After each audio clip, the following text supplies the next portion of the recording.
George, how long did it take you to write the material for this special, Why You Crying? Yeah, it took me about 25 years to put together the material for the special.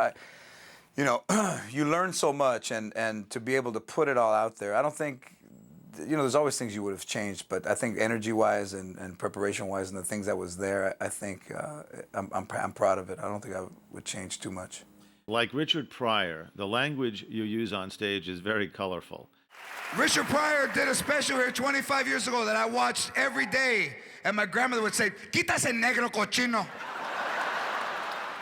¿Por qué dice fuck you? No, hombre, Do you try to edit yourself when you perform? Fuck yous, no? My language has always been, I've always been a little profane, man, in everyday life. From the time I was a kid, I mean, I was probably the only kid that used the four-letter word excessively, even in school, and it was something I couldn't shake.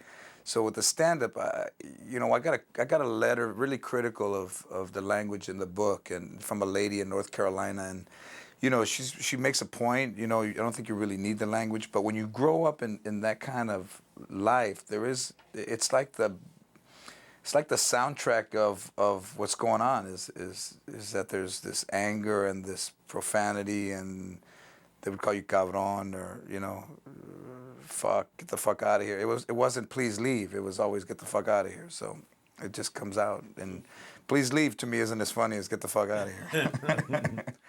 My grandmother's really the reason why I started to do stand-up. She's 84 now. Yeah, I thought you were worn out all my life.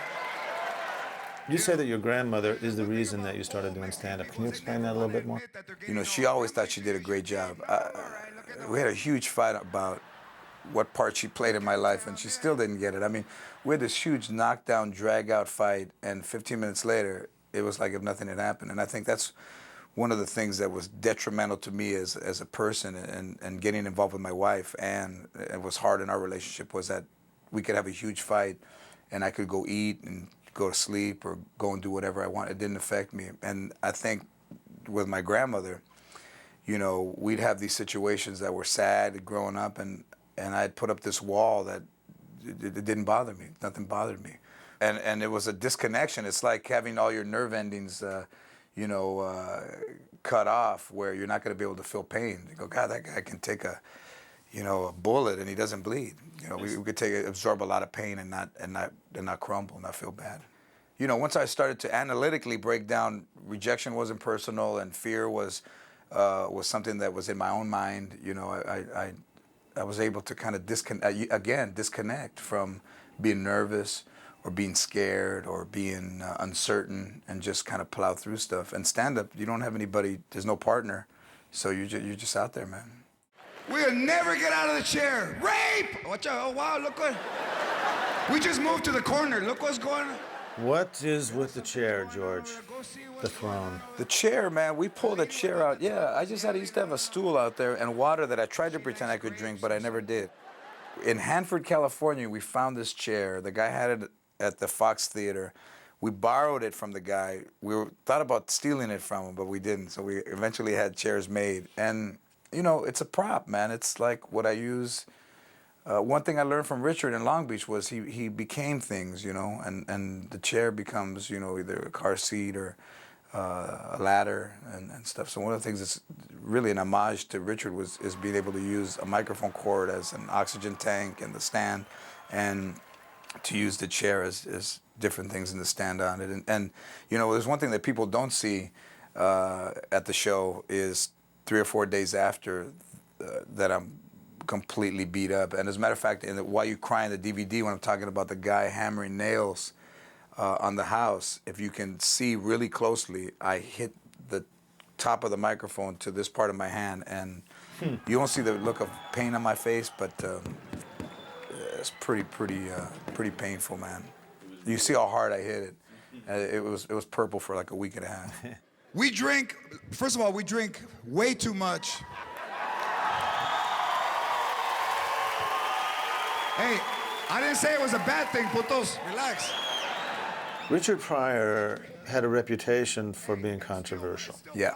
Now, at times, you portray Mexican people in your show as lazy. You say that some Mexicans drink too much. Mm-hmm. How do other Latinos feel about the way you portray your race? I don't think I've ever given an answer to that question, but here it is. In the 43 years that I've been alive, I've seen very little change in behavior, which tells you it's generational. I've seen a lot of dudes drink themselves to death at a young age, in their 40s. I've seen women change the direction of their careers because they had babies when they weren't ready. I've seen dudes ruin beautiful women and really reduce them to single mothers because they weren't responsible enough to protect themselves and have kids. I've seen people spend every dollar they have on themselves, but yet won't give money to charity.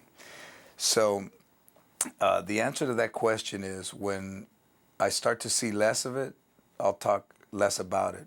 I've gone to birthday parties where there's more beer and kegs than there are kids. You know, I've seen people drink in front of kids. I've seen people swear in front of kids. I've seen people smoke in front of kids. And everyone in my family is that way.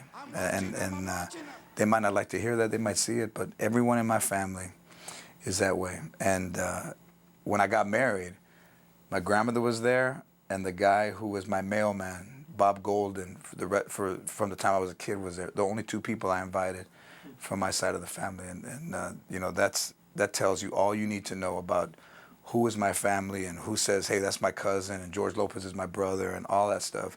From me, George Lopez, there is nobody out there in my family who I am close to, who I desire to ever have around me, other than my grandmother. And the reason I'm taking care of her is because I promised my grandfather I would before he died. And they raise us to be insecure, so when we grow up, we're the wait for me people. You ever seen those? Hey, wait for me. Hey, don't go, hey.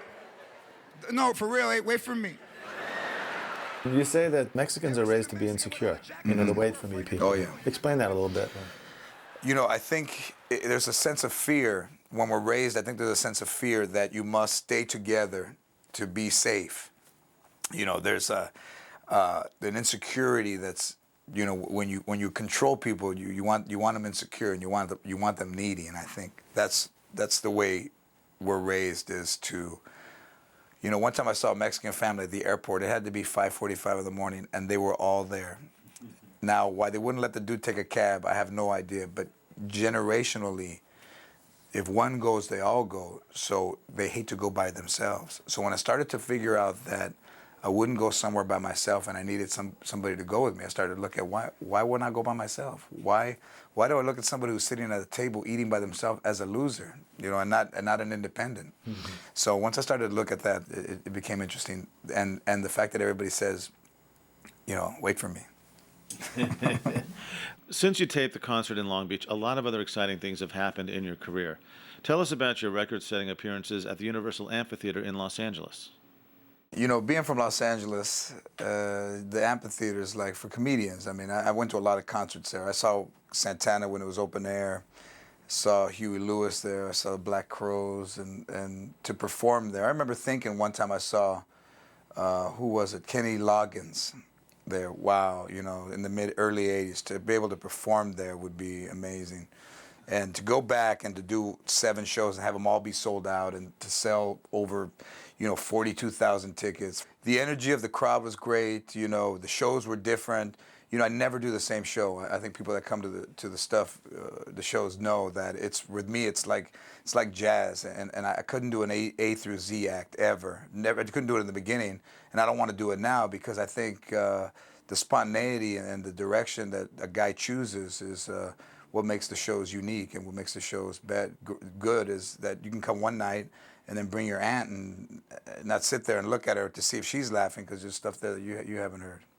And then at the end of the run, they presented you with something? Yeah, they presented me with this thing that's right over my shoulder here, this golden mic that there's only one in existence, and I have it. So it's a great accomplishment. You know, I love stand-up. It really was the one thing that I could always rely on in my life, and it's given me so much, and you know, I respect it. I never take it for granted, nor do I take, you know, the people who come and see the shows for granted. And you know, it's funny because You know, one of the things that was always written on my report cards when I was a kid was, you know, does not work well with others. And stand-up is the one profession where you cannot work well with others and still make a lot of money.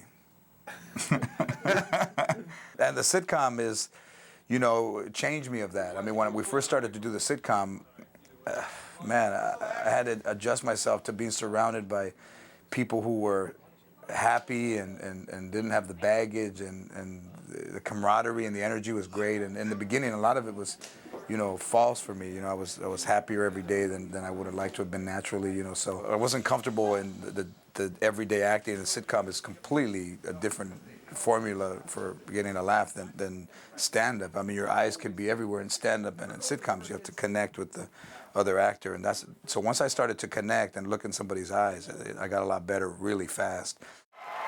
Remember swimming in the trash can? Every sentence. Hey, remember that time we went? You remember? When I was a kid, I spent a lot of time alone, and I spent a lot of time with myself, and I spent a lot of time unemotional and insignificant. So to now be able to make people laugh, and hard laughs, and make people cry with tears, you know, why are you crying? To be able to create and to make people laugh is, man, you could never put it, I wouldn't trade it for anything, and it's probably one of the most, the things that makes me really, you know, I'm not the happiest dude in the world because I'm a comedian, we're all tortured, but one of the things that makes me feel really good is be able to make people, to create that emotion out of them and to make them really laugh. No one ever told me I could do shit with my life. They told me the opposite. That loco, be a comedian. I'm fucking funnier than you. Whatever child you have, whatever age they are, encourage them to do better than you and to go to school and to dream and become whatever they want.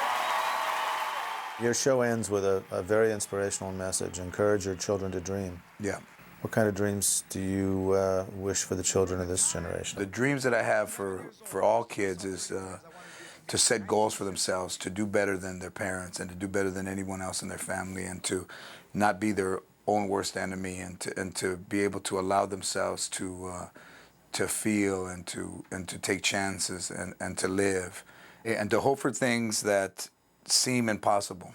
That's the thing, and to dream of things that seem impossible, because I really am living proof that, man, it's the only bullet I had, man. I had one bullet, and I shot it, and I hit what I was aiming for. I wouldn't change one moment of pain. I wouldn't change one cold day. I wouldn't change one cold meal or any of it for anything. It was all worth it in the end.